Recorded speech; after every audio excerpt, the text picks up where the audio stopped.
"Watch it, you old black man," one of the teens sneered, deliberately shoving James Carter, a 90-year-old black veteran, so hard that he staggered off the curb, nearly plunging into the busy street. Car horns blared in the chaos. James, who'd earned medals in 3 brutal wars, caught himself, his heart hammering, not from fright but from the cold rage surging through him. The gang of teenagers just laughed, slapping each other on the back with cruel glee before strutting away. 20 minutes later, still basking in their sadistic prank in a nearby alley, their path was suddenly blocked by 2 U.S. Marine uniforms and the crisp, measured footsteps of many more young Marines behind them. James Carter trudged slowly down familiar Maple Street. The autumn sun cast a golden glow over the scattered maple leaves, creating a scene both serene and picture-perfect. Each of his steps was deliberate, his worn wooden cane tapping the pavement in a steady, rhythmic click. There was a distant melancholy in James's gaze. Those eyes had witnessed too much loss and suffering across 3 major American wars: World War II, the Korean War, and the hellish battlefields of Vietnam. He'd faced death, been wounded, and watched comrades fall beside him. Yet the deepest scars weren't from bullets or shrapnel. They were from the prejudice he'd endured all his life. For James, his daily walk to the little bakery on the corner wasn't just routine. It was a simple pleasure in his twilight years. A small apple pie, a hot cup of coffee, those few comforts soothed him after decades of sacrifice and endurance. But today's peaceful afternoon was about to be shattered. Just a few steps from the bakery, James spotted a group of 5 white teenagers loitering by the entrance. Their loud laughter and brazen attitudes were all too familiar to the neighbors. Tall, strapping, dressed in shabby streetwear, they exuded defiance and contempt in every glance and grin. James hesitated. He wasn't afraid, but he knew all too well the hostile looks and jeering slurs these kids reserved for him. Normally, he'd step onto the opposite sidewalk to avoid confrontation.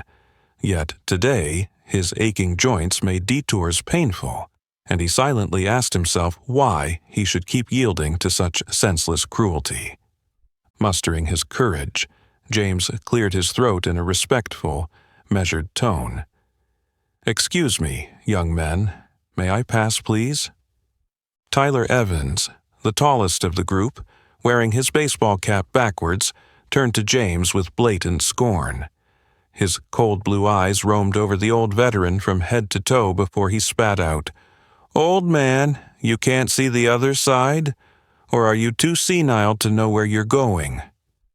The others burst into mocking laughter, their jeers echoing with derision. A sharp pang shot through James's chest. He'd fought for freedom and equality, shed blood to protect people like these, and now here he was, standing in their way, humiliated by the very youth he'd once defended. Still, James kept his composure. "I only want to get into the bakery. It'll take a few seconds. Won't bother you." Tyler stepped forward, his disdain growing more pronounced. His voice hushed but menacing, he said, "Listen, old black man, this isn't your place. Best you move along, or else—" He let the threat hang in the air.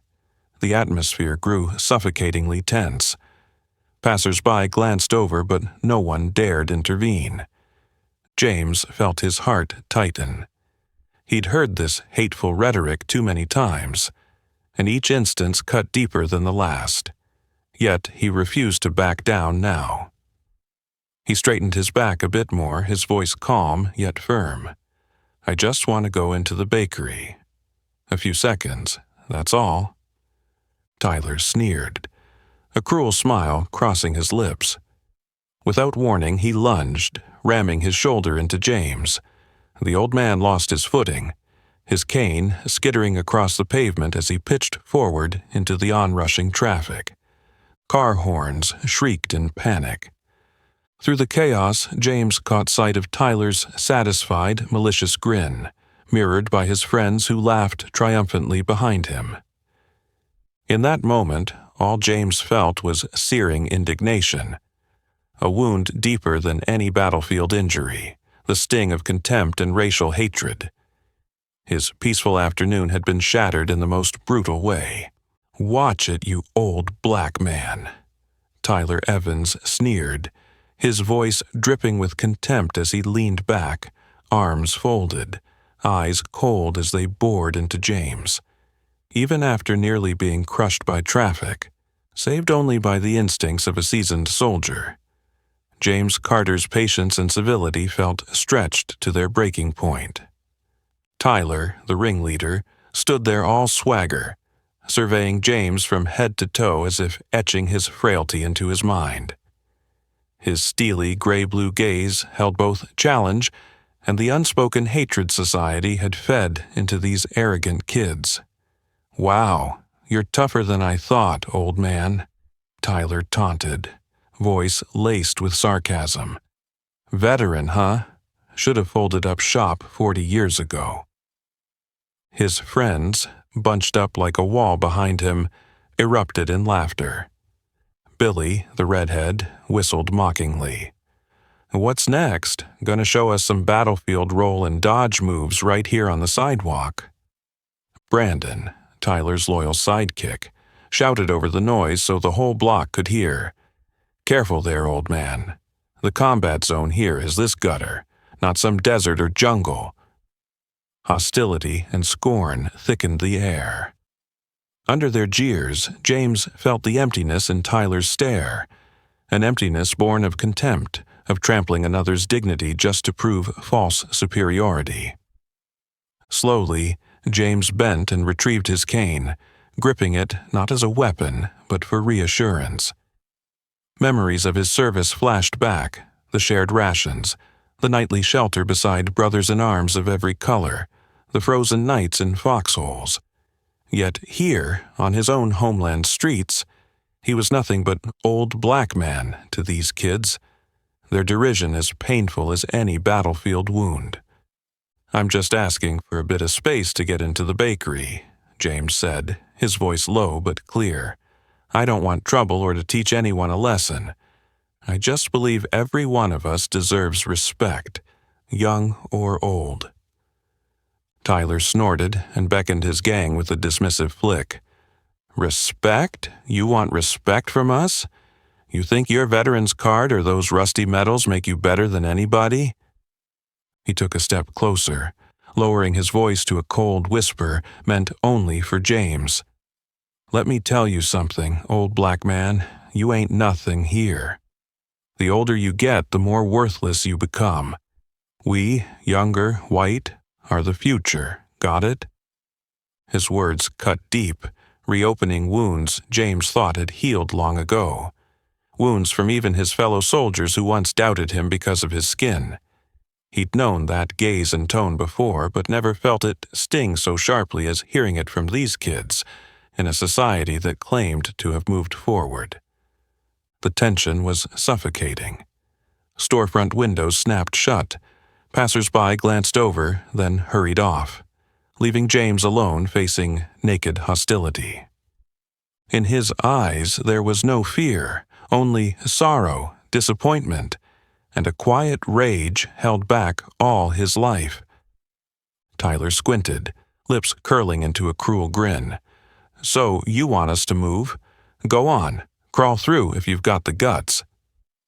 Tyler and his friends formed a blockade, legs propped on benches, shutting off the bakery door as if declaring war on the last shred of dignity James possessed.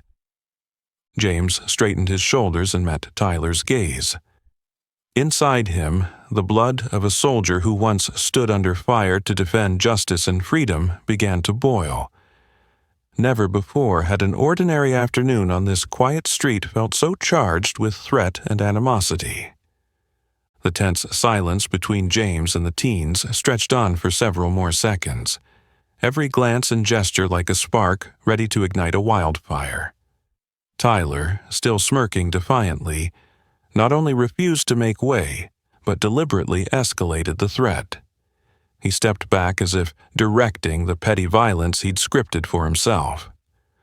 "All right, you want to test yourself?" Tyler yelled, making sure everyone around could hear, then shot a quick look at his friends for encouragement. Their mocking laughter and prodding nudges only fed his arrogance. James fought to remain calm, gripping his wooden cane as he prepared to step past their barricade of legs.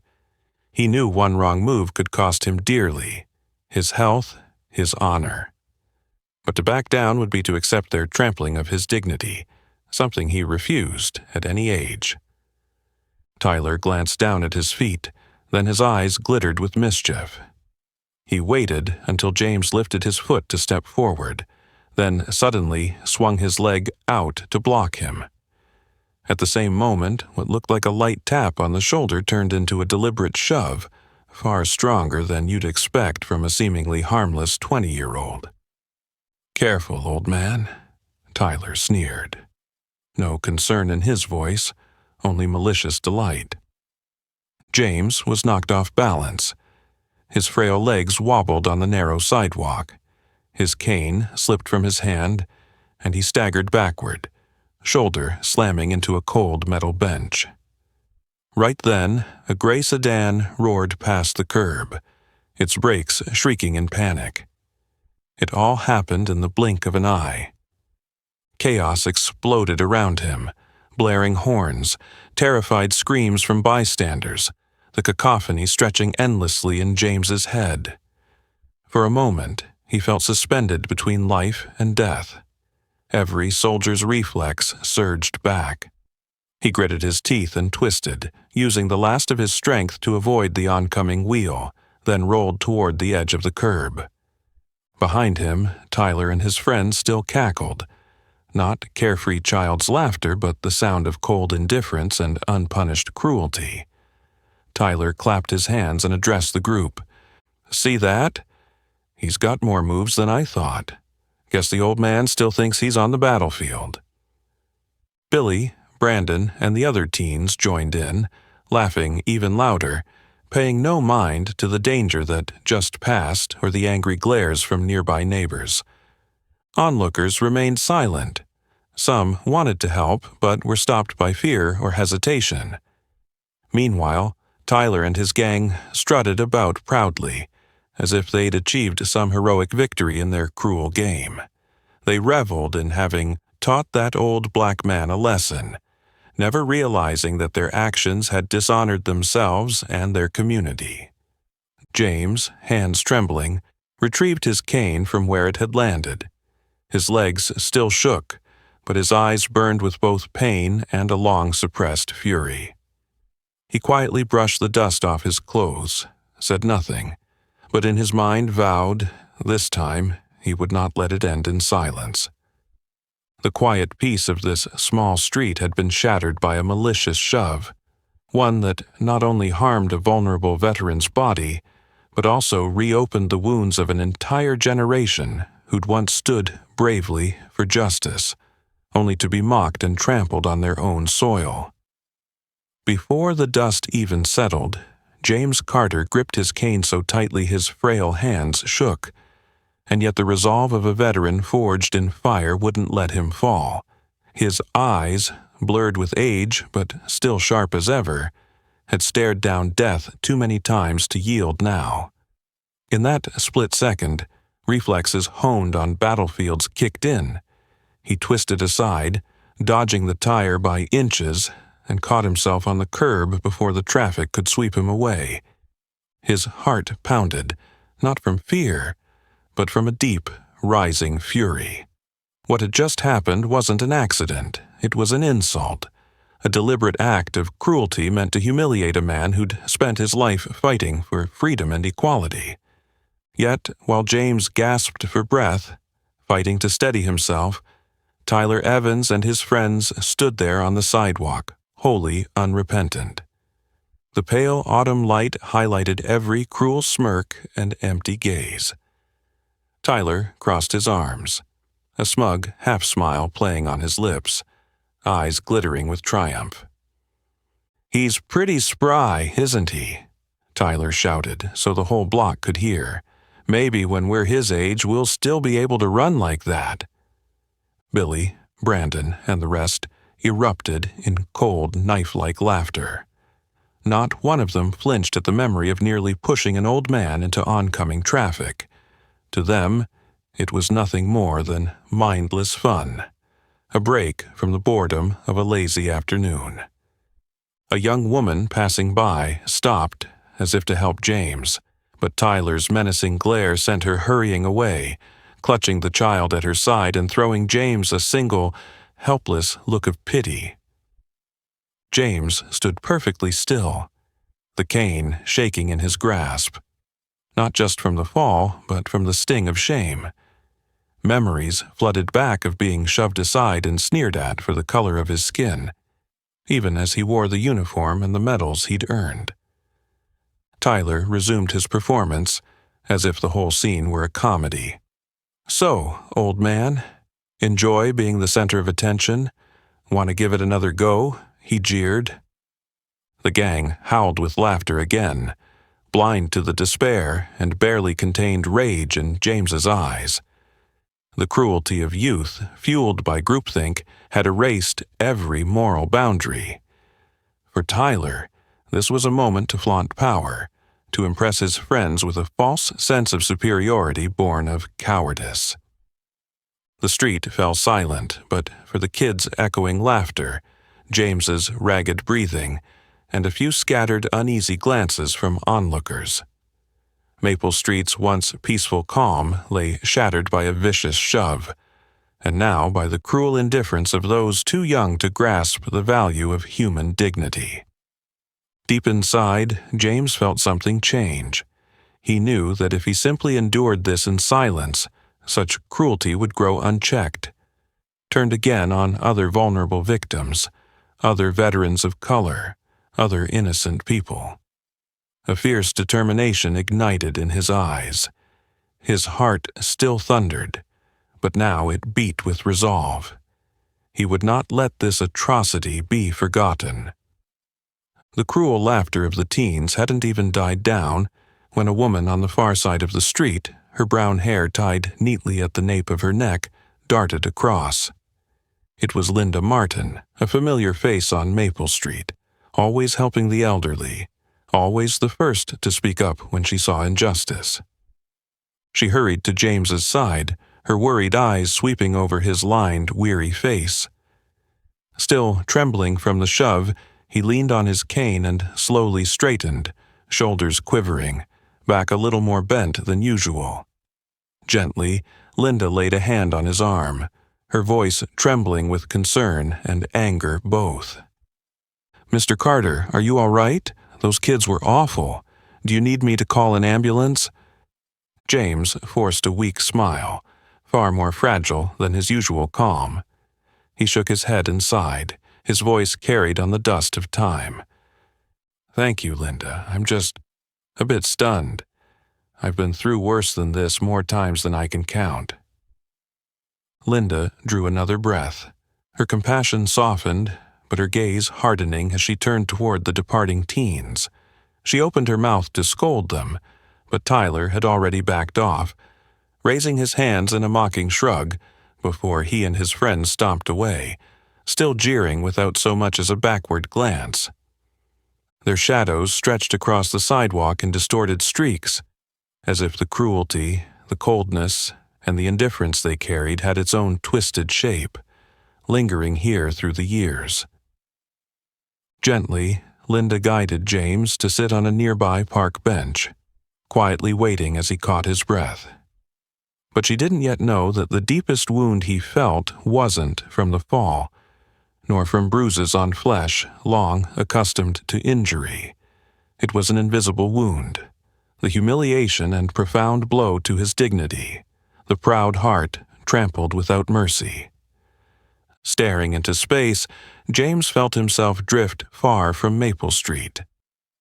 Memories, old, painful memories, flooded back, vivid as though they'd happened yesterday.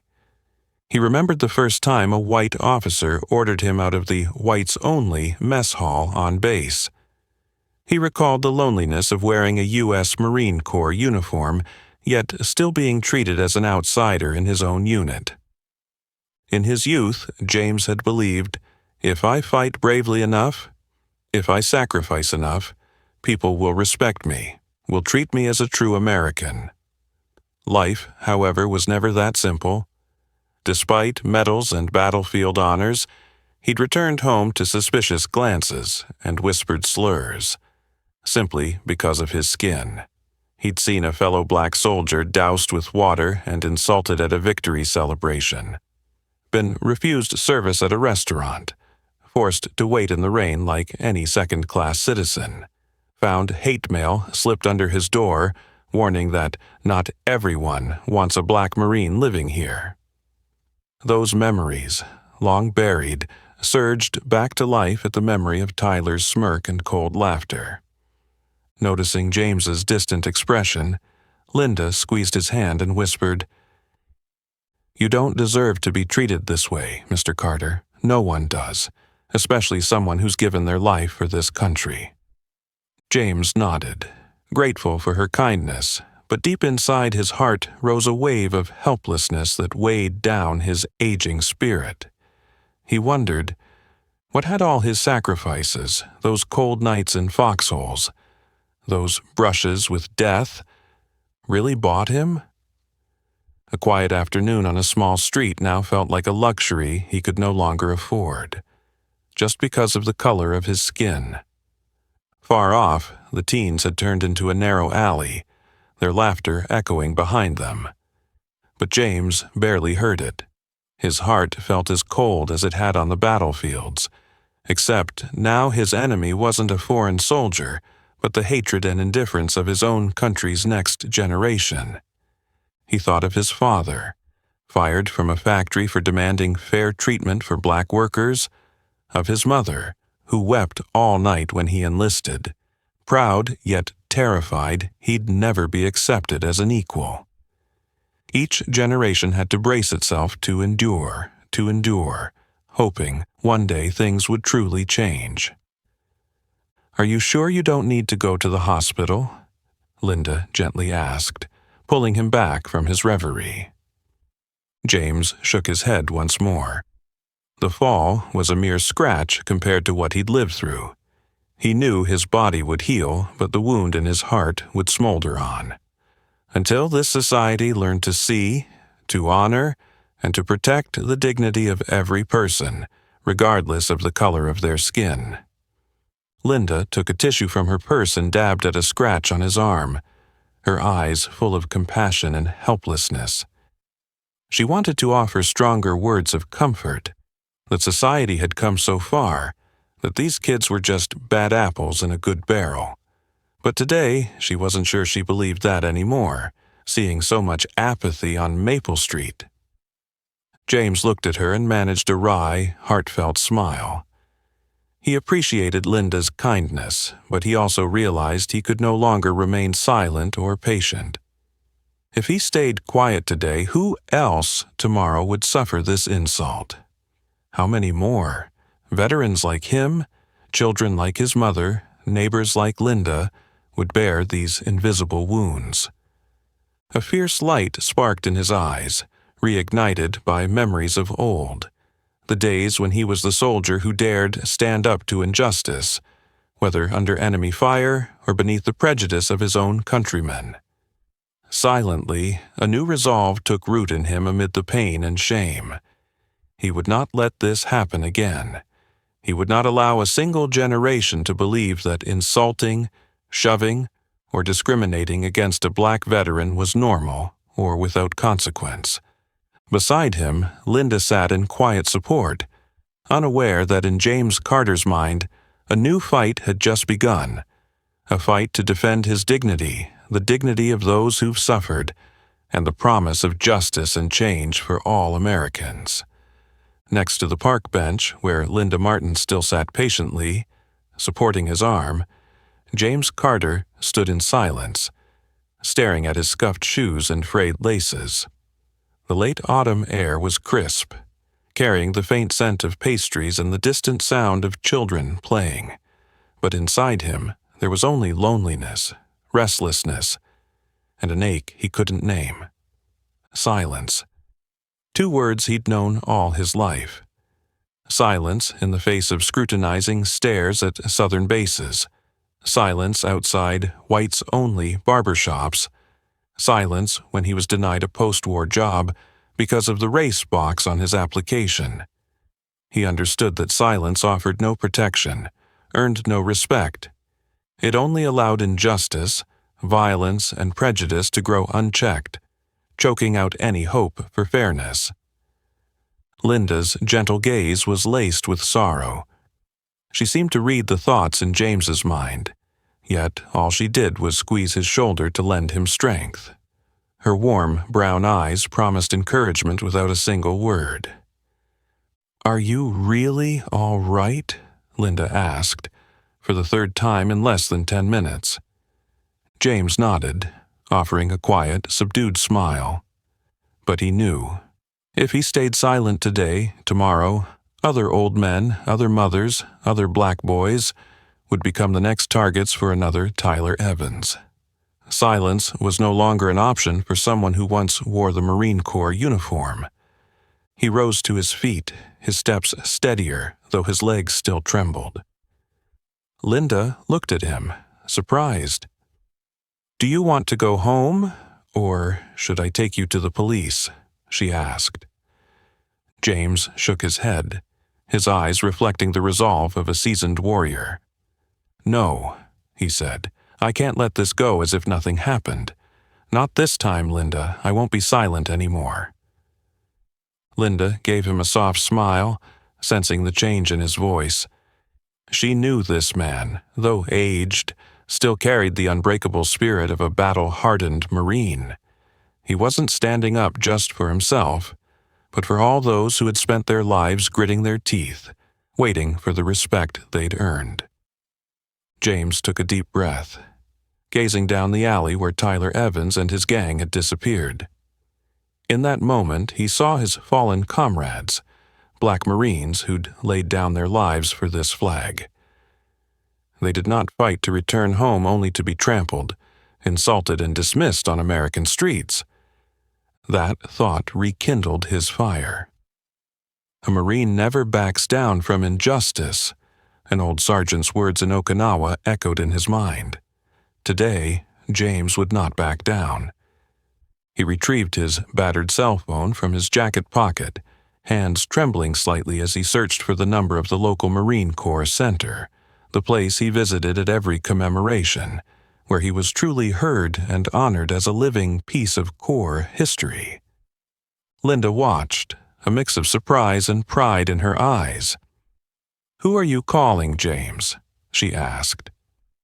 He didn't answer at once, only offered a knowing smile before pressing send. The line connected quickly, with Sergeant Thomas Miller, who had shaken his hand warmly at last month's memorial. "Hello, Sergeant Miller. This is James Carter. Yes, me. The old guy you called tough as nails the other day." Miller recognized his voice and instantly adopted a respectful tone. "Mr. Carter, are you okay? How can I help?" James drew a steadying breath and recounted everything, from the hateful slurs and the shove that nearly killed him, to Tyler Evans's callous laughter and that of his friends. On the other end, Miller paused, then spoke firmly. "I'll take care of this. Here, we watch each other's backs. No one, especially a black veteran like you, should ever have to endure that in this country." James hung up, feeling his heartbeat calm, not the tight anger of before, but a warm determination urging him to stand his ground. At the far end of the street, the afternoon sun was fading, but in James's eyes a spark burned through the haze of memory and injustice. This time, he chose not to be silent. This time, he would make sure the community understood that discrimination and cruelty would no longer go unchallenged. Tyler Evans and his crew had turned the corner, still laughing. But James saw through their bravado. Their arrogance was a thin veil over cowardice and selfishness. They needed a lesson, not just for him, but for their own future. Linda laid a gentle hand on his shoulder, as if to say, "I believe in you." And in her heart she felt a renewed hope that when one person dares to speak up and act, injustice, no matter how deeply rooted, can one day be uprooted. James stepped away from the bench with steady resolve. A new battle had begun. Not with rifles and bullets, but with unwavering courage, fierce determination, and an unyielding stand against injustice. As the last rays of the afternoon sun faded over the rooftops of Maple Street, James Carter stood motionless beneath the old catalpa tree, his hand still gripping the outdated cell phone. Linda Martin had just bid him goodbye, leaving his shoulder with a hopeful reminder, "Believe that justice still exists, James." He lingered for a few moments, feeling the early winter chill seep between his fingers, and a resolve deeper and stronger than he'd felt since leaving the Corps. What Tyler Evans and his gang had done was far more than a cruel joke or youthful recklessness. It was contempt incarnate. A knife twisted into the pride and honor of a man who once carried the burden of defending his country. It was yet another scar on an entire generation of people of color who'd been disregarded and demeaned despite their sacrifices. In the distance, James could still see the teens lingering at the corner of the alley, their jeers echoing with the clatter of bottles tossed into a dumpster and occasional profanity ringing in the crisp air. It reminded him of darker days, the young Marine dragged out of the mess hall as a mockery, ridiculed for daring to be proud of his skin and his uniform. Today was the same scenario on his own soil, but he'd made up his mind not to back down. He slowly punched in the number for the Marine Corps recruiting station on Main Street. The phone rang steadily, each ring bolstering his determination. A firm, decisive voice answered, Sergeant Thomas Miller, a man respected in their community not just for discipline, but for his deep regard for veterans, especially those who'd suffered racial injustice. Marine Corps Recruiting Station, Sergeant Miller speaking. James cleared his throat and spoke as calmly as he could, though his pulse still fluttered. "Hello, Sergeant Miller. This is James Carter. I'm not sure if you remember me. I'm the Marine veteran you met at the September commemoration." Instantly, Miller's tone warmed and grew solemn. "Mr. Carter, of course I remember you, the fellow who served on 3 major fronts and inspired so many recruits here. What can I do for you?" James paused to choose his words carefully, each one clipped and precise, as if delivering a formal report. A group of teenagers blocked my path, insulted me, and shoved me to the ground.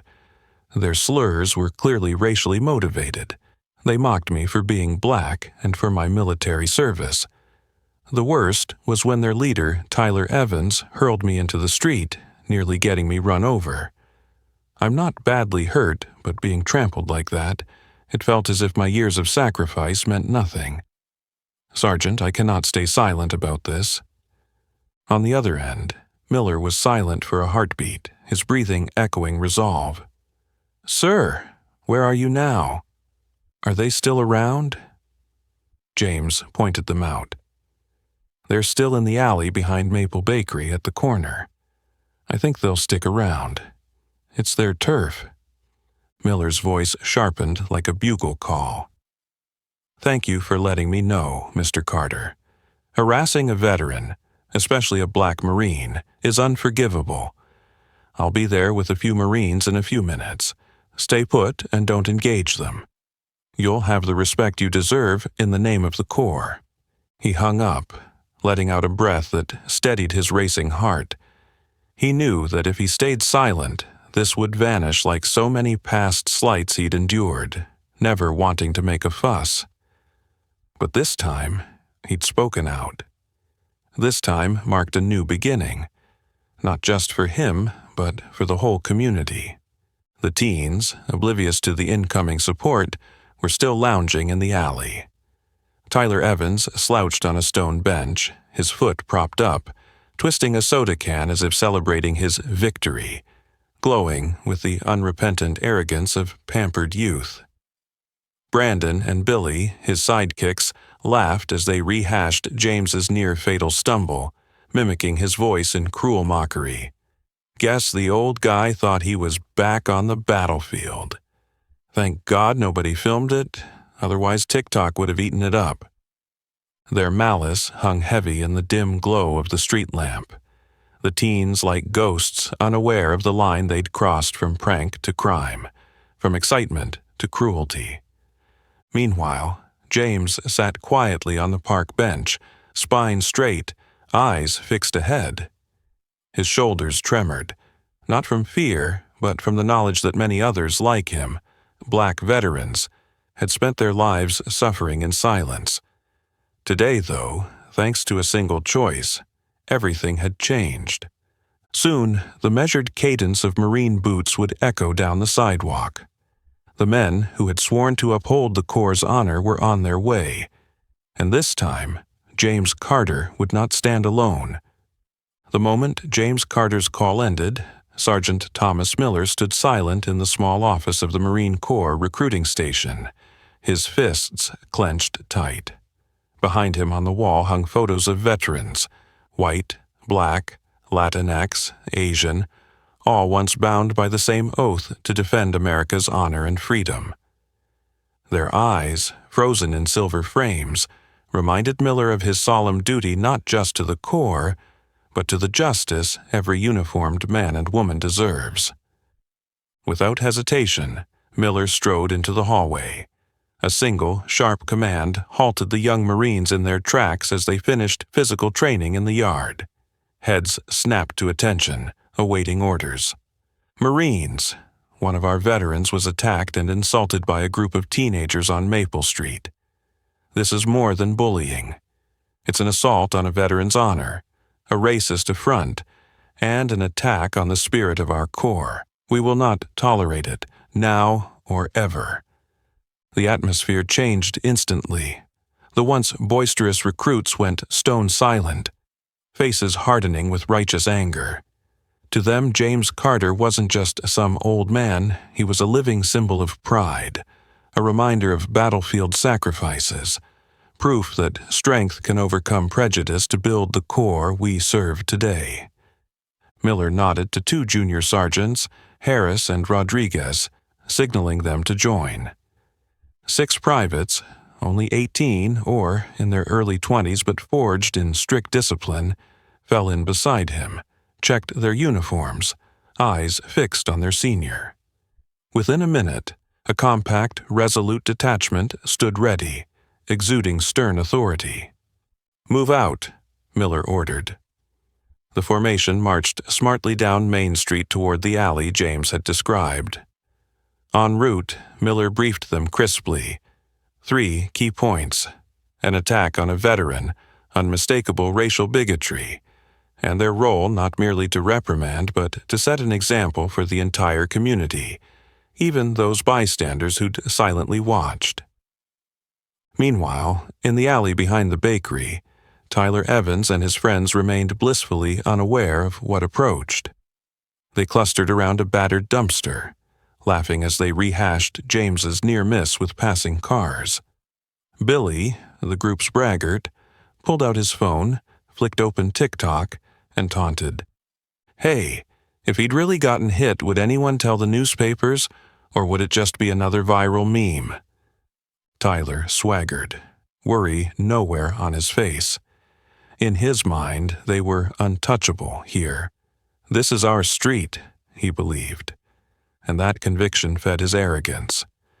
Brandon nodded in agreement, glancing nervously over his shoulder to see if anyone had overheard them. Deep down, he felt uneasy, but fear of being branded a traitor kept him silent. Groupthink had stripped each of them of conscience and compassion. They all knew their deed was cruel, but none dared speak up first. Then came the precise echo of boots on pavement. Tyler looked up and saw a small formation approaching, not in haste, but with such quiet confidence that even sunlight fading over olive-green uniforms seemed respectful. Marine Corps insignia gleamed in the orange dusk. Leading the squad was Sergeant Miller, broad-shouldered, stern-faced, projecting the unmistakable aura of a man who would brook no disrespect, least of all toward a fellow veteran. Beside him, Harris and Rodriguez strode forward, 6 young privates behind them, each purposeful step reaffirming that here, order and honor were non-negotiable. Tyler raised an eyebrow, lips curling in defiance, though a flicker of doubt crossed his eyes. He glanced at Billy and Brandon, noting their sudden stiffness. But pride wouldn't let him show fear.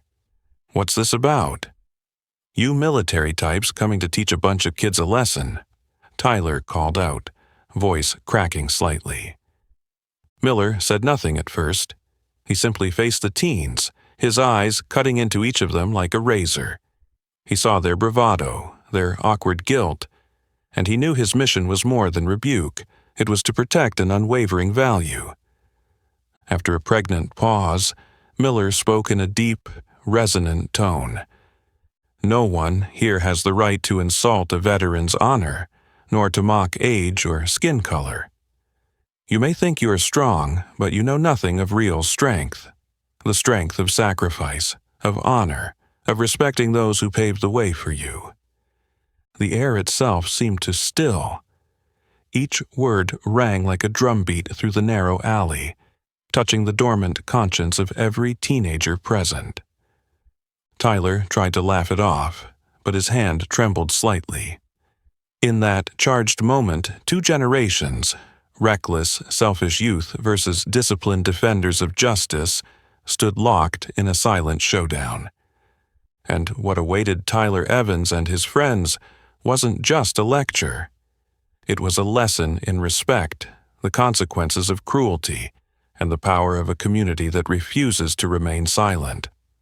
The alley, once alive with taunts, jeers, and the raucous energy of Tyler Evans's crew, suddenly grew thick with an unspoken unease. Each measured step of marine boots on the gray cobblestones rang out clear and firm, a herald of an entirely new order closing in. It had been only 10 minutes since James Carter placed his call to Sergeant Miller.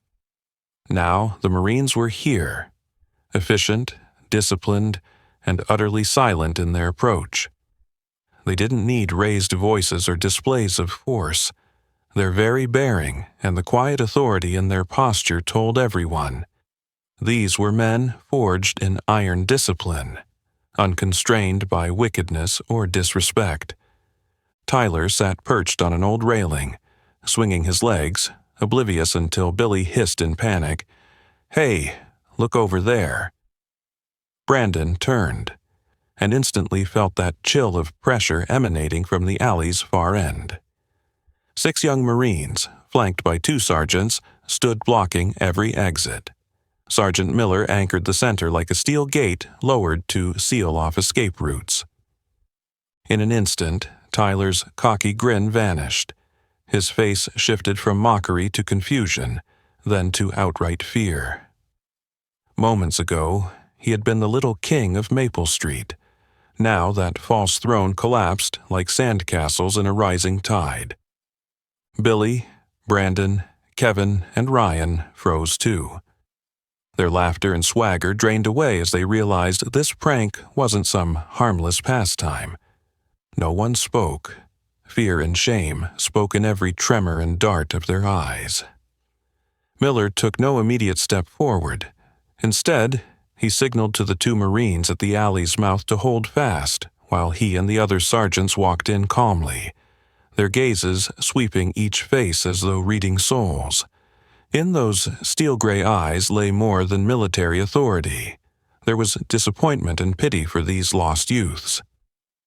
The alley fell utterly silent, save for the teens' ragged breathing and pounding hearts. Tyler scowled at Brandon, searching for support, but found only bowed heads, clenched fists, and sweat on nervous brows. Billy tried to muster a joke, but his laughter came out strained and hollow. "Sir, is something wrong?" Billy stammered, voice shaking as he forced a casual tone. Miller's reply was as cold as it was firm. "There is no sir or kid today, only discipline, truth, and consequences for your actions." Those words cut through every pretense, shredded the illusion of their survival of the fittest mindset. The teens huddled closer, their pack instinct now stripped to raw fear, not of muscle, but of the unwavering resolve and dignity before them. Sergeant Rodriguez, stepping forward, his voice steel-plated, demanded, "Who shoved Mr. Carter into traffic?" Tyler swallowed hard, took a half-step back, opened his mouth to deny, then realized every accusing eye was locked on him. He knew there was no escape. Their secret needed no confession. He was the obvious culprit. We were just kidding," Tyler mumbled, eyes cast downward. Sergeant Harris cut in, low but commanding. "A joke? Pushing down an elderly black veteran nearly to his death. Your idea of a joke? Do you even know what he's done for this country and for the freedoms you enjoy?" Miller's gaze never wavered from Tyler as he asked in cutting precision, "Do you understand what honor means? Do you comprehend the value of respect and the cost of indifference?" Tyler's hands shook as a whirlwind of confusion, shame, anger, and finally real fear roiled within him. He'd always relied on others looking away. Today, for the first time, he'd crossed a line he could not uncross, the line of honor, the line of the eternal Marine tradition. No punches needed. The Marines' power lay in their discipline, their conviction in right, and above all, their reverence for those who came before. For Tyler and his friends, this was a revelation, intimidating, unforgettable. In that small alley, the Marines' sudden appearance dissolved all false hierarchies, leaving behind in Tyler Evans' group a deeper fear than any corporal's reprimand, the fear of confronting themselves, the real consequences of cruelty, and the might of a community that will no longer stand silent in the face of injustice. In the narrow alley that had long been Tyler Evans's territory, every sound seemed to fade under the crushing weight of tension. These teens, accustomed to unchecked freedom, were experiencing a relentless pressure for the first time. Not from shouting, but from the calm, unwavering presence of the Marines surrounding them. Sergeant Thomas Miller stood at the center, imposing and silent. He didn't need to yell, brandish weapons, or issue threats. His very posture conveyed the authority of a leader who'd faced real danger. Around him, Corporals Harris and Rodriguez and 6 young privates formed an unbreakable human barrier, sealing off every escape route. Tyler Evans, once the fearless ringleader, now stood frozen, hands clammy, fingers entwined in a vain attempt at composure. Billy, Brandon, Kevin, and Ryan exchanged nervous glances, their usual swagger drained away. Breaking the silence, Miller's deep voice resonated through the cramped alley, mere feet above their heads yet echoing straight to their hearts. "You may think you're powerful, free to do anything because no one's ever stopped you. You're wrong. Real strength isn't youth, numbers, or muscle. Real strength is knowing when to stop, taking responsibility for your actions, and most importantly, respecting others." He fixed Tyler with a piercing stare. "What did you do today? Was it a harmless prank, or the cowardly act of people too afraid to face their own weakness? You shoved an elderly man, an old veteran who sacrificed his youth for this country, nearly into oncoming traffic, all for your amusement. That wasn't a joke. It was cowardice, a crime, and a stain on your character." Billy stammered, ashamed. We just thought he'd be okay." Harris interjected sharply. "Okay? Do you realize how many people die after being pushed to the ground? How many lives are destroyed by one person's momentary cruelty? That's a human life, dignity, honor." Rodriguez's voice rang with disappointment. "You think skin color gives you the right to mock and humiliate someone, especially a veteran in uniform who protected you and your families. Generations fought and died so you could grow up free and choose your own path, and this is how you repay them." Tyler lowered his head, biting his lip, eyes averted. A hollow shame welled inside him for the first time, a shame that stripped away his arrogance and revealed his fear of appearing weak before his peers. Miller stepped forward, his tone unwavering, each word heavier than the last.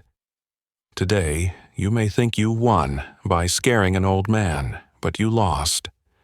You made yourselves smaller, more cowardly in the eyes of this community. No one here would stand proud of what you did."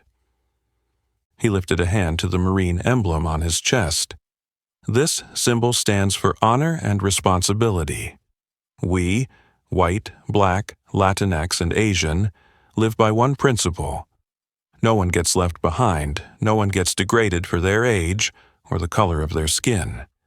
That spirit built this country, forged Marines like us, and defines veterans like James Carter, whom you just insulted."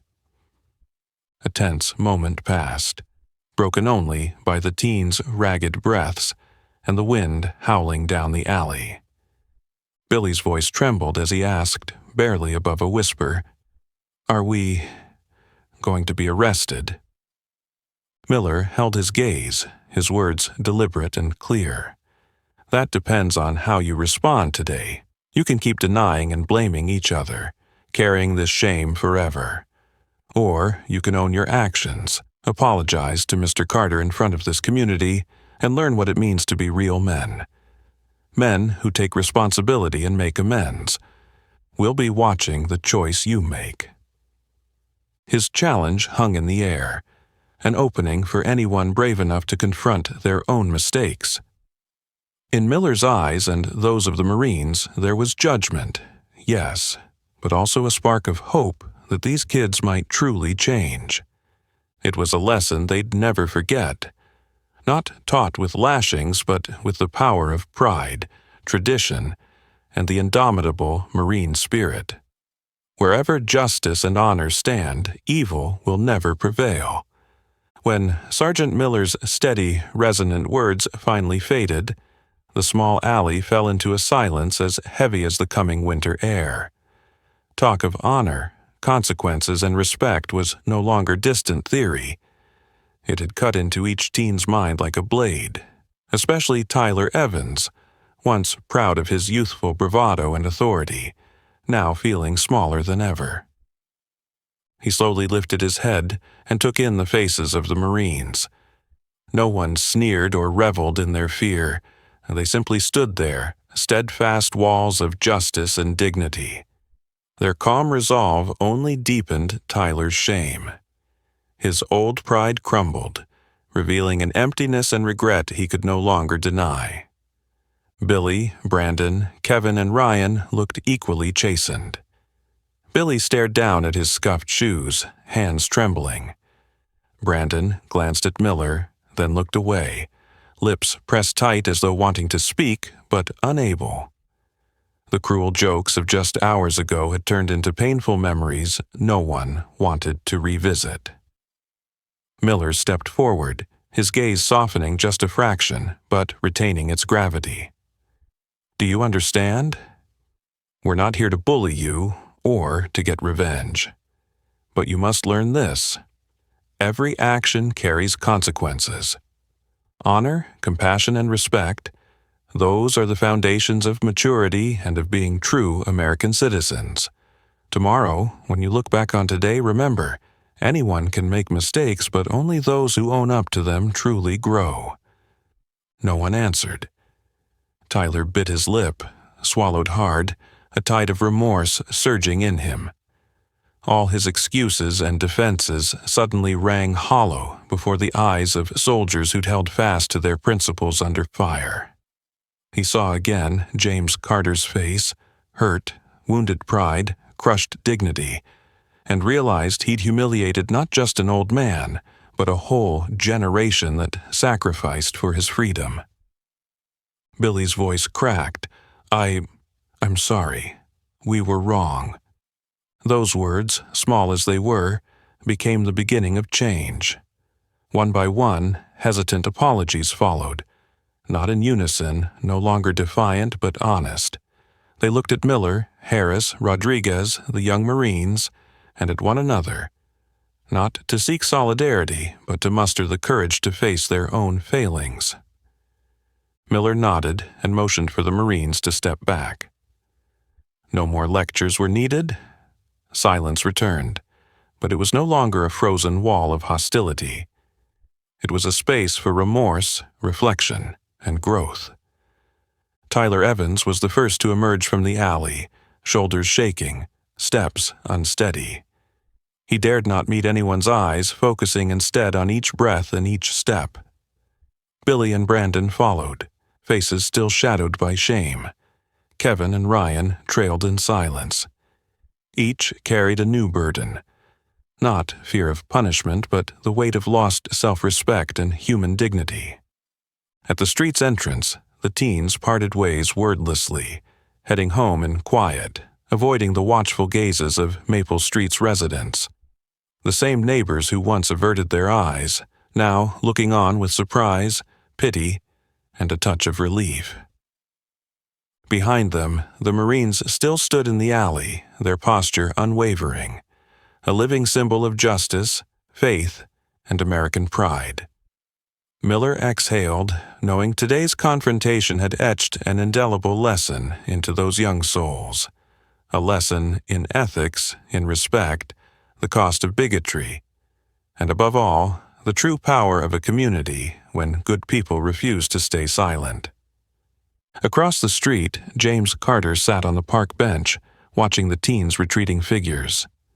He saw the change in their posture. No more swagger, only hesitation and thoughtfulness.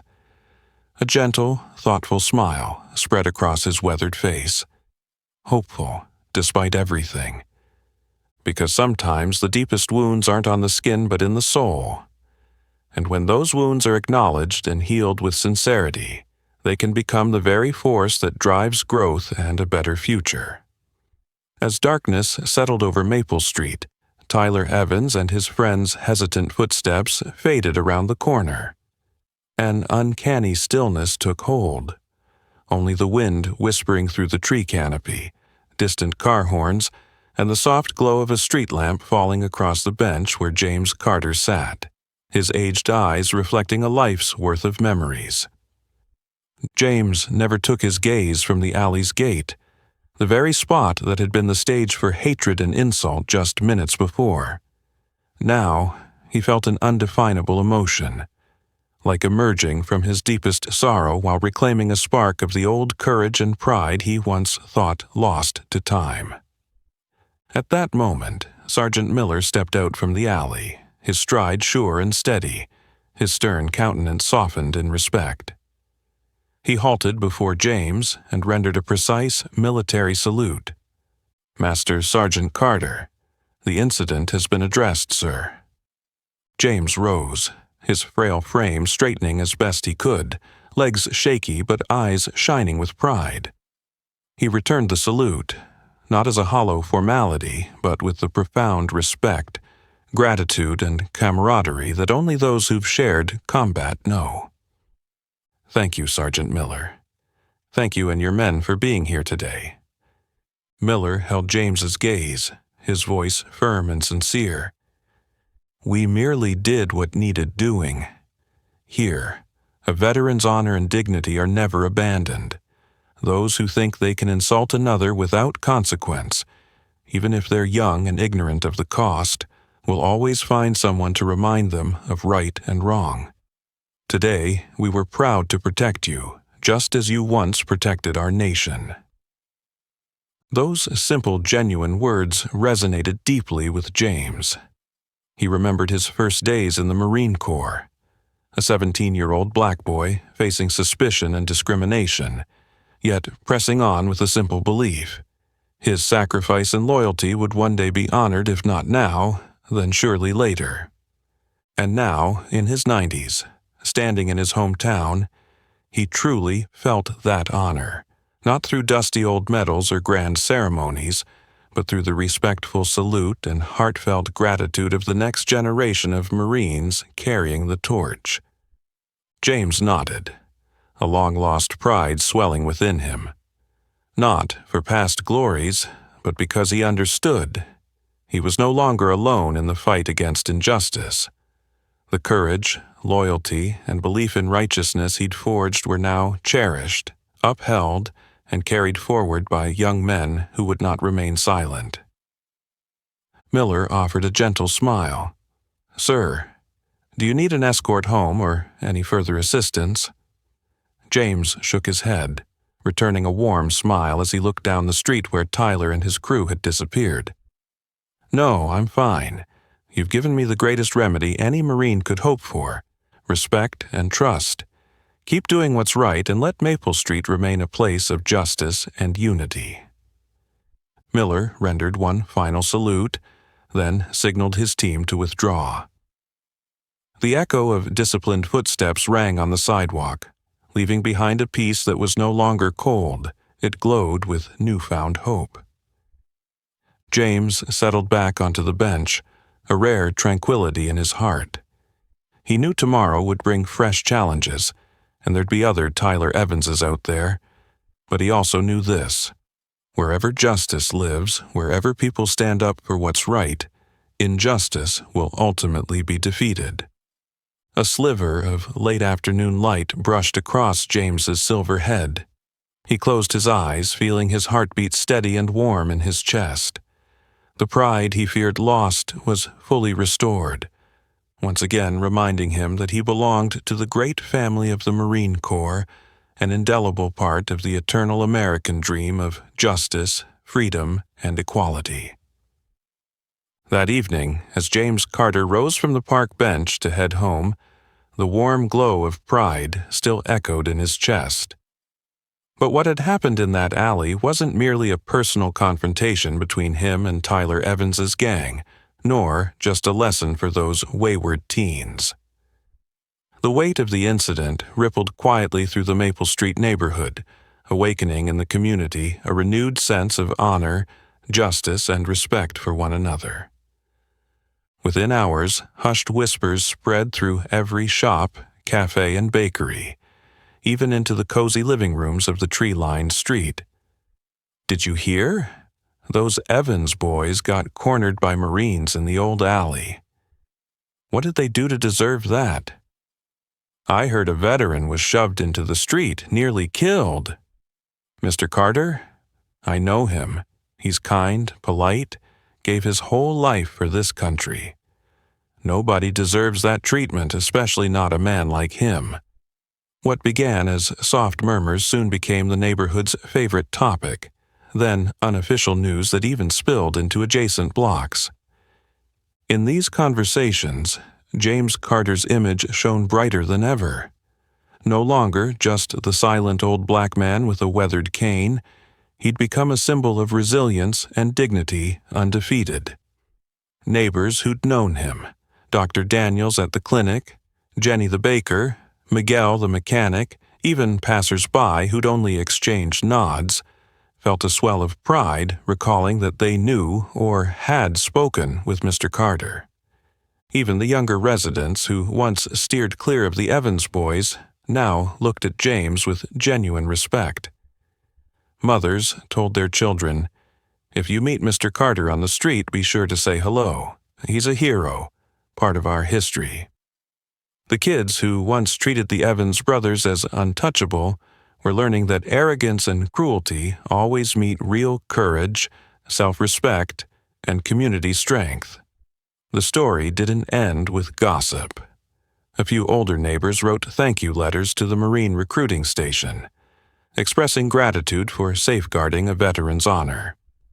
Jenny, the baker, packed Mr. Carter a special slice of apple pie and included a note. "Thank you for reminding us what truly matters: kindness and courage." The local community council even discussed hosting a small ceremony in his honor, not just for his military service but for his unwavering stand against injustice at age 90. No one spoke of Tyler Evans and his friends with spite or retaliation. Instead, people described the teen's remorseful silence with compassion, as if chronicling a wound finally beginning to heal. Some parents of those boys came forward to apologize on their children's behalf and vowed to teach them respect and accountability. For Tyler, Billy, Brandon, Ryan, and Kevin, the days that followed were quietly different. They avoided the park, dodged curious glances, and no longer dared gather in noisy packs. Their swagger gave way to awkward hesitance.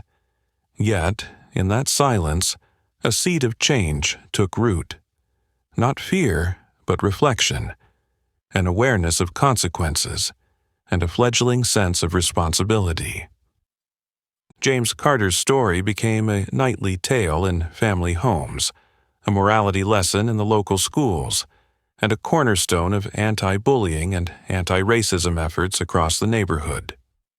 A group of students even volunteered to paint a small sign at the park entrance. "This area is watched over by the spirit of justice and respect. Honor Mr. Carter's example." When city officials learned of the incident, they commended the Marines for their prompt response and urged schools to incorporate Mr. Carter's story into extracurricular programs, highlighting respect for diversity and the lesson that no one, regardless of age or skin color, may be trampled. A week later, whenever James stepped outside, he was greeted on every corner. "Hello, Mr. Carter," from the children, respectful nods from elders, and warm handshakes from shopkeepers. It felt like a vast circle of solidarity encouraging him to believe in humanity's goodness once more. James Carter's aging heart stirred anew. He knew that one righteous action, one moment of unwavering courage, no matter how small, could spark a powerful wave of change, transforming an entire community from the inside out, healing deep wounds and igniting hope, justice, and human dignity. In the days after the incident, Maple Street fell into a quieter but warmer, more radiant rhythm, alive with an undercurrent of renewed trust and pride. And within that atmosphere, James Carter himself became a living symbol, not just to fellow veterans, but to anyone who'd ever felt small or overlooked, yet still held on to dignity and faith in goodness. From that day on, James's daily walks were no longer solitary. Every time he passed the Marine recruiting station, the world seemed to pause in a moment of deep respect.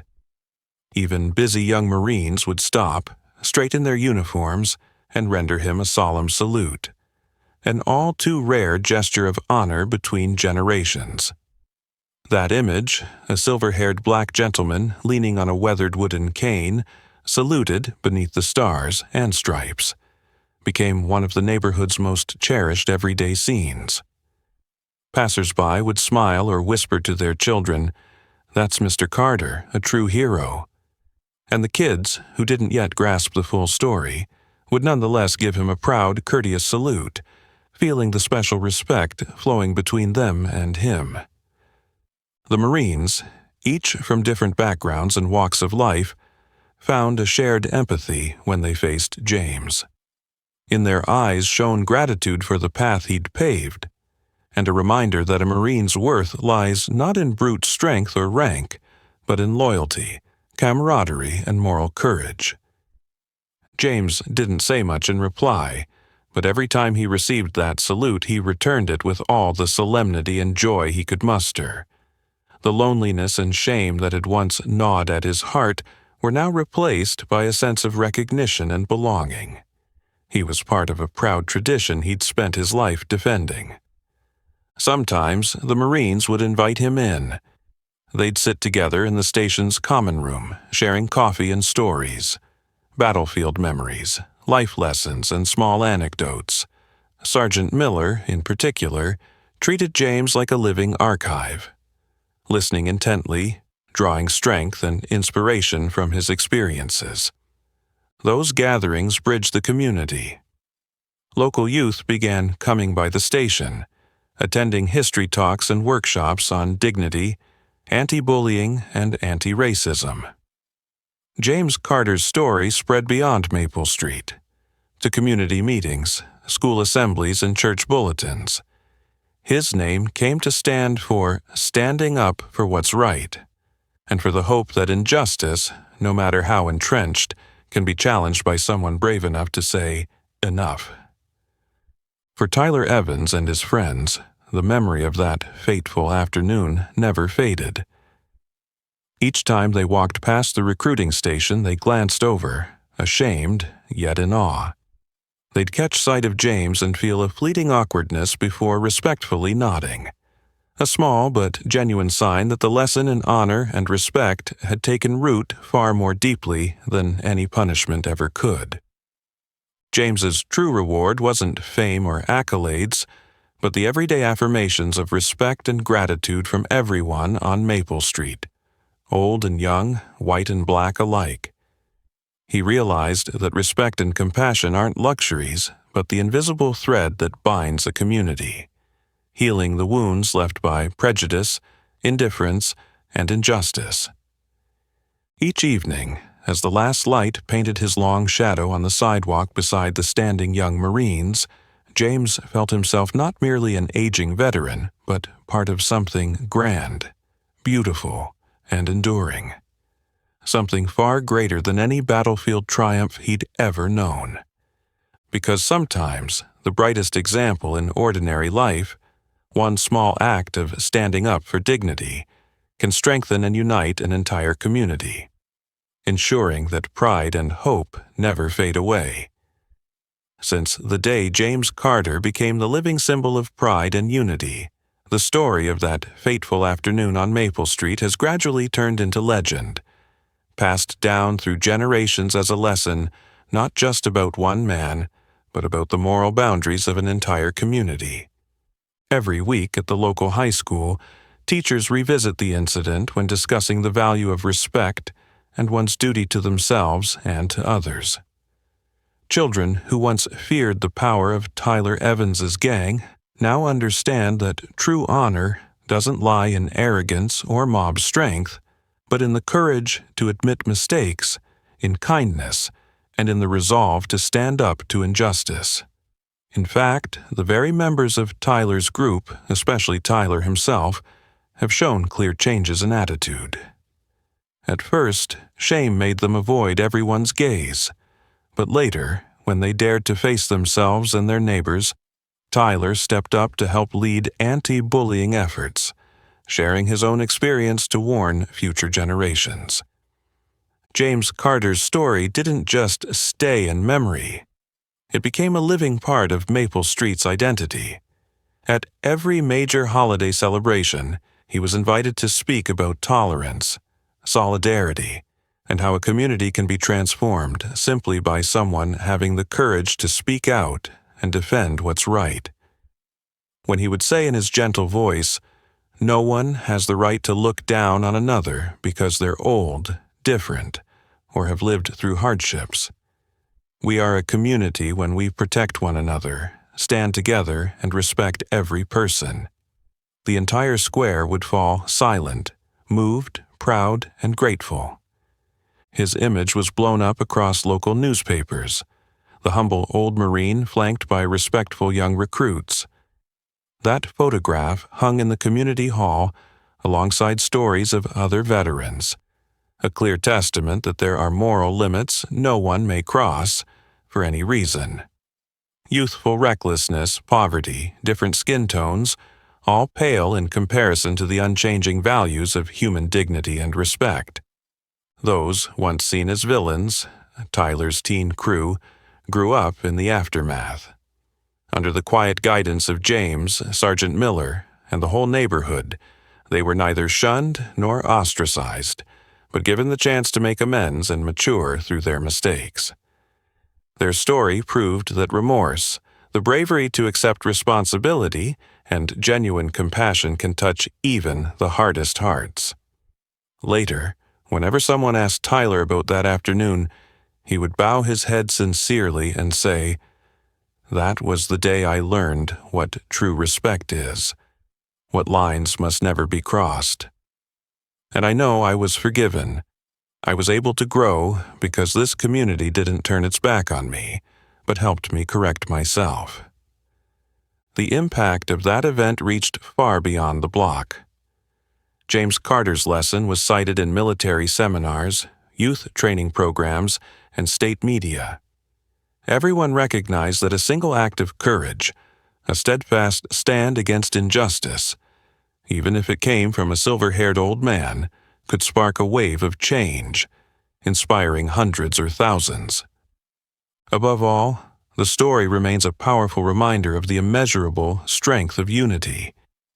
It's the moment when U.S. Marines, regardless of age, race, or background, stood up to protect a comrade's honor, even one who had long since returned to civilian life.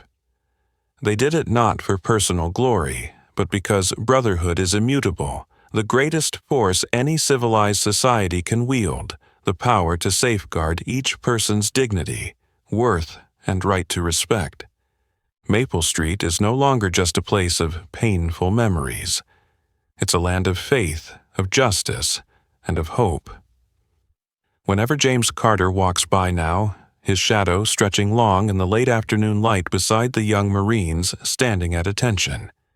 Everyone, from elders to children, from soldiers to shopkeepers, from past wrongdoers to young women coming of age, salutes him. They salute him not only for his past, but for today, for the lesson etched forever in their hearts. That story reminds us all, whoever you are, you deserve respect. Never stay silent in the face of injustice. And remember, once someone dares to speak up, an entire community can rediscover its moral compass, reclaim its pride, and build a new generation that never bows its head. If you found this story meaningful, don't forget to hit like, share it with friends, and subscribe for more uplifting, inspiring tales every week.